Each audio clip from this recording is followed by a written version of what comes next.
सनमी करम तारो लागे खानदानी बा। अब कहो अब ऐसा आप साइड बना दिए। बर बरिया तोला चलो जौन गावत रहू है गा। प्यार प्यार बहुत हकीकत में आप किए हैं, इसीलिए दिल टूटा हुआ है। सारे गम के गाने आपके हिट चल जाते हैं जी ना। प्यार हमें भी करना पड़ेगा लग रहा है। करो ना हिट हो जाए। चलो नहीं प्यार लेकिन खराब हो भाई। लेकिन मुझे हंसना ज्यादा अच्छा लगता है, रोने नहीं आता। अच्छा ठीक बा कहियो कि पर बरियात में जैसे कि मर करिया शोभेला, कि बर बरियात में जैसे कि मर करिया शोभेला। ये गोलू जी कि मोर गोर बदनिया पे कि सारी करिया शोभेला। ब्लाउज बनी रे उससे क्या मैं चेंज करूंगा? लिरिक्स भाई निशा उपाध्याय। भूल जाते हो क्या भाई? भूल जाते हो क्या भाई? हाँ कि बरियात में जैसे बरियात में जैसे मर करिया शोभेला। आइए फिर से कि बरियात में जैसे बरियात में जैसे मर करिया शोभेला। मोर गोर बदनिया पे किसरिया करिया शोभेला। मोर गोर बदनिया पे किसरिया करिया शोभेला। निशा हरियर लौका संग मरोड़ा कुछ भी बना बेचेली। निशा हरियर लौका संग मरोड़ा बेचेली। ई त बेटावन के बैठी बैठी कोरा बेचेली। तोरा ना बुझाई परोड़ा बुझालू भाई से पूछ के परोड़ा का कहा। आप पूछिए। परोड़ा माने परवर भोजपुरी में परोड़ा कहल जाला। अच्छा अच्छा कि निशा हरियर लौका संग परोड़ा बेचेली। तो ई तो बेटावन के बैठी बैठी कोरा बेचेली। ई तो बेटावन के बैठी सारी कोरिया शोभेला। करिया करिया शोभेला। गाना निकाल करो। बड़िया तुम्हें जैसे बड़िया तुम्हें जैसे मर करिया शोभेला। बड़िया तुम्हें जैसे मर करिया शोभेला। मोर गोड़ बदनिया पे किसरिया करिया शोभेला। मोर गोड़ बदनिया पे किसरिया करिया शोभेला। निशा निशा एगो तारा से बात कही बड़ी डेरालू हमरा से प्यार करे। अच्छा पापा जी के मम्मी जी के बड़ी अपना पापा से डेराली निशा। डरना भी चाहिए, चाहिए। गार्जियन से डरना चाहिए। बाकी मंच बना नहीं डरना सब जगह चाहिए, मंच पर रही हर जगह। तो गाना कोई गार्जियन इज मोस्ट इम्पोर्टेंट। और तो हमरो खातिर बड़े बाकी मंच में भुला जा 2 मिनट। ठीक बा। पापा जी के मम्मी जी के अरे पहरा के बावजूद के पहरा के बावजूद के अरे ये डरली आँख मूंद के गोदी में आ जाई हर कूद के। ये डरली आँख मूंद के गोदी में आ जाई अरे कोरिया शोभे।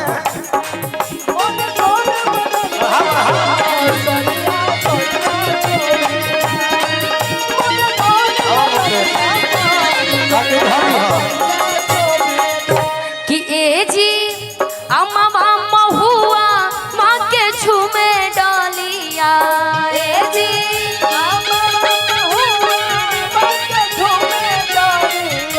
कि ए जी अम्मा हुआ माँ के झूमे डालिया। ततानी ताकना भला वाह हमार वो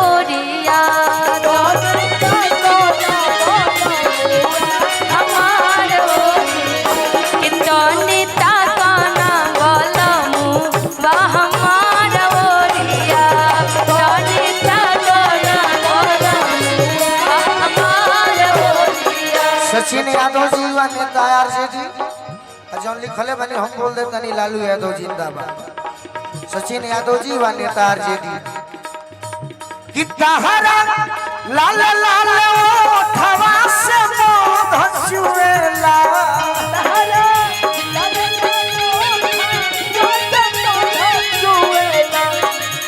गजरा रे कनखीता केलू करे छुएला गजरा रे कनखीता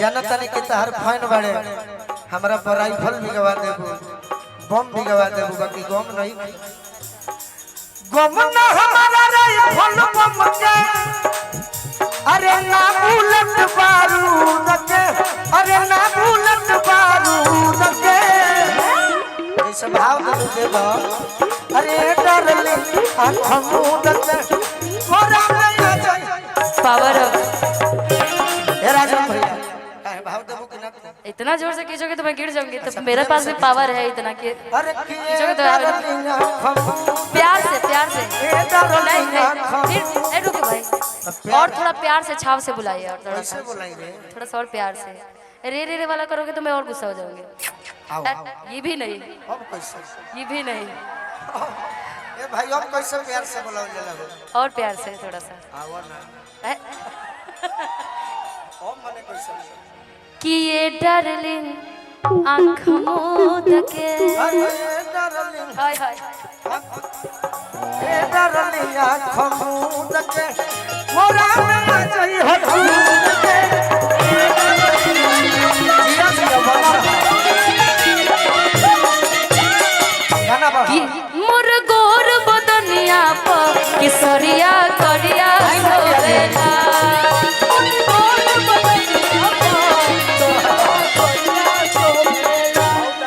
कि हम के लाई मरब पर एनी ससुना तारे के एगो शुभकामना देते हैं कि हम के लाई मरब पर हाथ का मिल जाई हम के लाई मरब पर हाथ का मिल जाई कभी नहीं ई तो नौर जाति करबू करिया खा मिल जाई ई तो नौर जाति करबू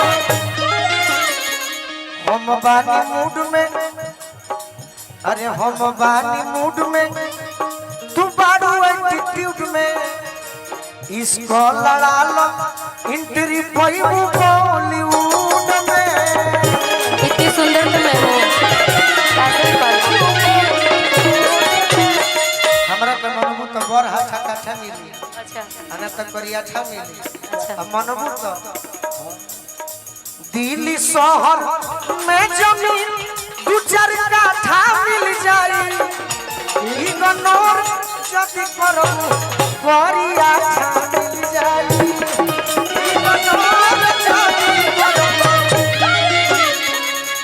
कह कुछो मोर गोर बदनिया पर ब्लाउज करिया सोवेला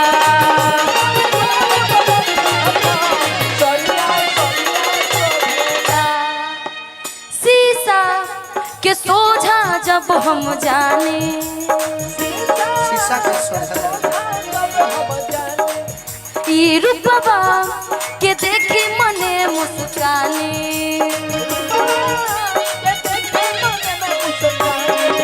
अरे शीशा के सोझा जब हम जानी रूपवा के देखी मने मुस्कानी पीछे आवाज नहीं जा रही है क्या? जा रही है तो रुक रुक के आ रहा है। शीशा के सोझा जब हम जानी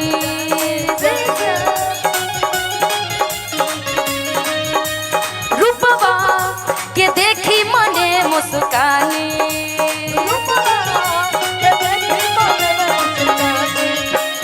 ऊंचे रे बदरिया में जैसे करिया शोभेला ऊंचे रे आसमान में जैसे बदरिया शोभेला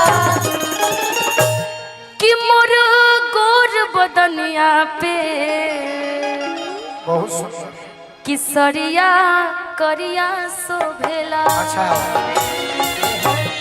तारा संगे को मन करता